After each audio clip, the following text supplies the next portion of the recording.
Hello, welcome to Golden Apple Parenting A to Z. There are two core needs of a child: authenticity and attachment. And along the way, it makes me sad to understand that we make our children forego these rights, and it is their birthright.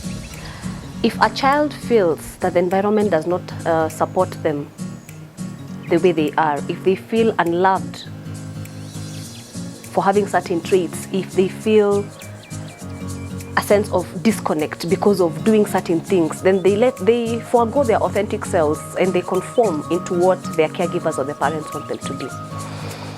You will realize that they do this in order to feel attached to you, because you're the primary source of love, you're the primary source of attachment. So if they feel that you're disconnecting, if they feel that there's something that they're doing that is not right by you, they will not question, they will not try to understand the validity of their reasoning. They will just forego and just do things by you.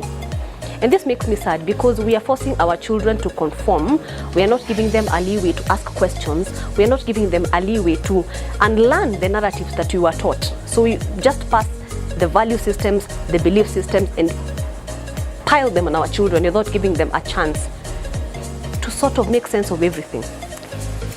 Funny thing is, a child will ask themselves, do I feel safe enough to be myself?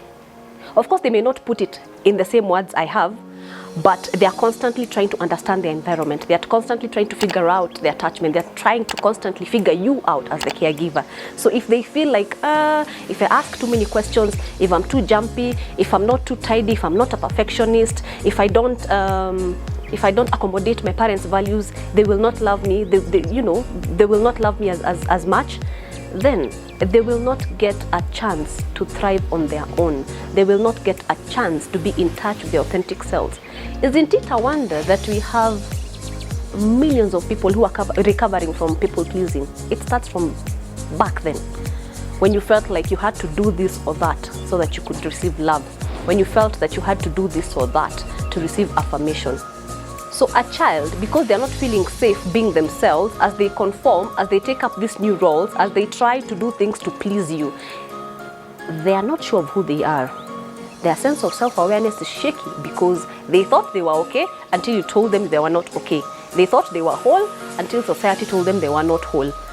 So even in terms of relationships, they get scared of safe relationships because they don't even know what is safe anymore. Do this. Love your child wholly as they are. They came into this world as perfect beings. Sad to say, we are the ones who screw them up, for lack of a better word. Your child deserves unconditional love simply because they are. Your child deserves affirmation simply because they are. Your child needs a secure source of attachment. No negotiation about that. You want to raise a fully functioning human being? Start with yourself. If you feel like you're not in touch with yourself because this could happen, start the journey of self-awareness. See a therapist, because if we don't work on ourselves as the parents or caregivers, we are perpetuating generational trauma. We are raising children who are equally damaged, and that's not right. Let us get empowered so we can raise these children to be whole. Let us get empowered to raise these children to feel secure. Let us get empowered so that we can love and love unconditionally, simply because everybody needs love. Thank you for watching. Bye-bye.